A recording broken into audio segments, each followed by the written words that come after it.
I'm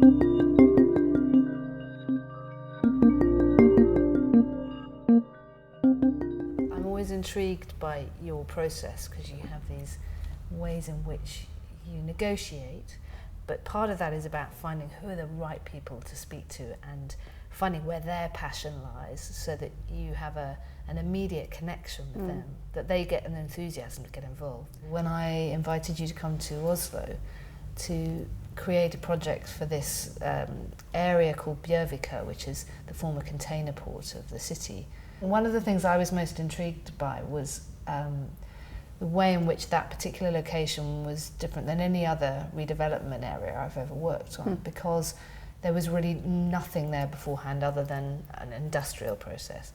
There weren't any residents, and it had no community to speak of, except tourists that were coming onto the Opera House roof.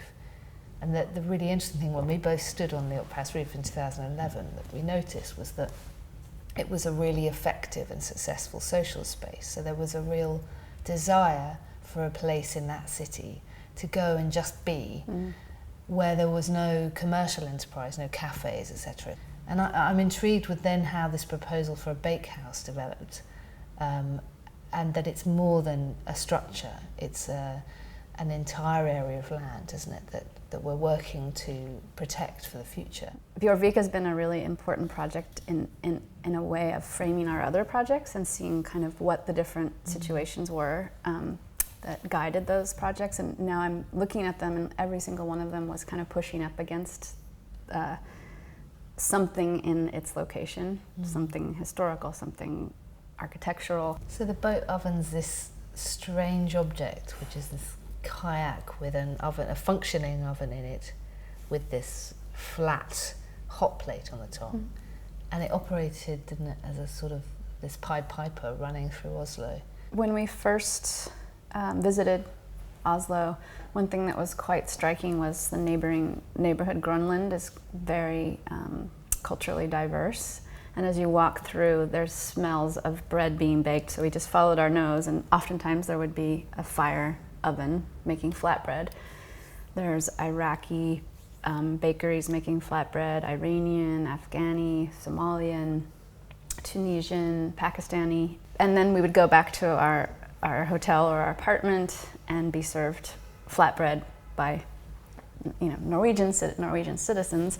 And so we started to think of the flatbread as a currency that could be used to cross between all of these cultures or bring these cultures together with something that they held in common.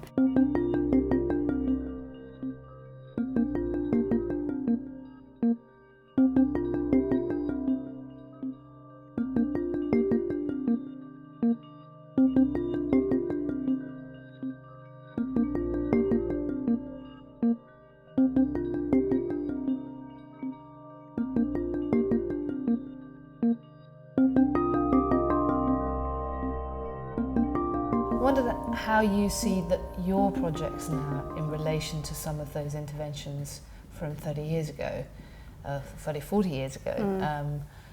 How is a grain field in Oslo different from a wheat field in Battery Park? I mean, it's quite interesting because where we're located now, there are these two towers that are quite like the Twin Towers in New York, and that was something that only started to come into the picture rather recently as we were taking pictures. Ventilation towers, for the tunnel underneath, Because we were on a different site before. So when we were there in March taking pictures, it was stunningly similar to see the demonstration grain field that we've planted with the backdrop of the city and these two towers. It's exactly like Dennis's wheat field with the two towers in the background, But I think the striking difference, which I only thought about recently too, was that she was demonstrating really conventional agriculture, and she brought in harvesters, and the wheat was grown in lines, and it was really a specific moment. It was before a whole conversation of organic farming and small-scale farming was really in the mainstream. And I think the striking difference is that the grains we're planting are these ancient heritage grains, which are quite unstable. They're not conventional. They're not even part of the dominant economy. They're really, in a sense, sort of they're kind of a pirate economy. The farmers who are growing them are doing so illegally, but they're so dedicated to keeping these lines going, these ancient lines going, that they carry on. So given that this is a commission by the developer who owns that land and will be turned over to the city eventually, is this a political agitation? Do you see it, is it kind of political work by stealth? I think it's become that, but I think it's such an exciting moment because Norway still is outside of the European international law, or the European agreement around intellectual property that relates to seeds and biological life. So it's still in a really exciting time where there are no GMOs being grown, genetically modified organisms being grown in Norway, but they're really close to adopting that law. So to be in a position of almost preemptive protective measures is quite exciting. So it would be an area of land that's protected in perpetuity, Hopefully. to grow GMO-free crops and to propagate ancient grains with this kind of bakehouse in the centre that acts as this meeting house. One of the things that's always a challenge for us has been this insistence on permanence, you know, the value of a permanent public work of art and how that's usually thought of as some bronze statue. So how have you negotiated that amongst Futurefarmers in terms of how you deal with duration and time and this insistence of the value of a permanent artwork? Well, it's interesting because you say duration and time, and lately I've been thinking a lot about those in terms of film. And you know, it's kind of an aside, but I really think I don't think of permanence really ever in my life, because I don't think anything is permanent. And we've been asked several times, even in the material, we've been trying to use the local clay, and we talk to technicians and we say it's a permanent structure, and they go, what does that mean? Is that 10 years? Is it 50 years? The soil scientist says, is that 10,000 years? You know. So I think that that term permanent really has to be defined by us in Bjørvika. What does it need to be? And I think Futurefarmers has really thought about the power of impermanence.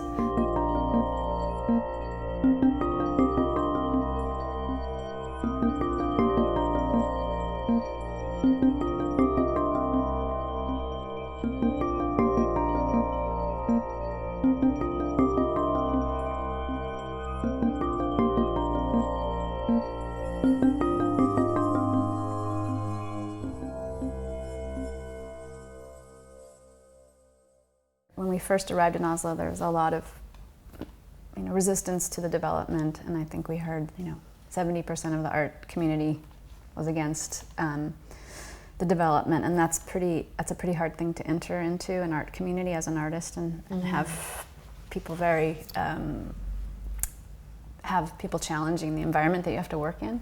But for me, that's an exciting place to be, because I think you can choose not to participate, or you can find a way to kind of be a bug in the machine. And I think that's a line that really runs through Futurefarmers, is taking a system, and that's in place. Bjørvika's going, it's not going to stop. How do you find either the cracks in that system, or do you break something? In other projects, we've kind of broken things apart to take looks at them and put them back together into a different form. Like we've taken apart a porcelain toilet, crushed it, refused it back together into a brick. So that brick could be thrown through a window, it could be used to pave a road, but trying to find possibilities within this pretty tricky space of a large capital development is kind of exciting. There's an orthodoxy of types of projects dealing with urban agriculture and food production, and I think much of that is about it being a very useful common currency and a way of infiltrating into cultures and the way in which people communicate with one another. How do you watch out for those moments to keep some level of aesthetics or artistic integrity in the project? That seems to be something that's really important to you.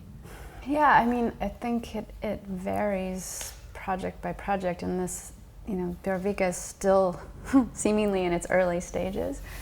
But I think we were talking about impermanence, and I think that's something we've been thinking about a lot with the project. Even the way the WTO describes patentable biological life is that it has to be stable and consistent and describable. and how they call nature is indescribable, unstable, and heterogeneous, and you're like, those are great qualifiers for an artwork. So how do you build that into a project has a board wanting a permanent piece is a question we're going to have to grapple with very soon. And I think there's something exciting about thinking about an architecture that might dissolve or might go away or might change after a certain amount of time. How does being an artist or being identified as an artist and having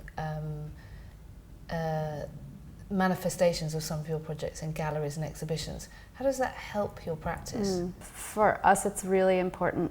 It's become more and more important to have if there's a public practice going on, to have a museum presence or a gallery presence run in parallel. And what it does is it actually allows a sort of distillation of sometimes the mess of a public art project or the excitement of a moment. The other day we had this situation in Hart's Bakery where 50 people become the universe and they're swirling around and I'm trying to direct it. And you're there, but you're not really there. So then, how do you formalize that in some way for more than these 50 people to experience? And that's always the trick. But it's really interesting, that moment you've described of the exhibitions or galleries enabling you to kind of pull back. And I wonder whether that's because you're kind of living it. You're living the art practice. And there's all the practical associations of just, how do you get the boat oven from one place to another? Where's the firewood coming from? Where's the grain coming from? And actually you do need to kind of pull back and be able to draw some conclusions from it. It's taking a pause, and it's, again, I think it's really useful to go, okay, how do you distill this situation into something as simple and kind of plausible as possible? That's the exercise that also helps you understand what you're doing. I often need to just distill it into something to talk around.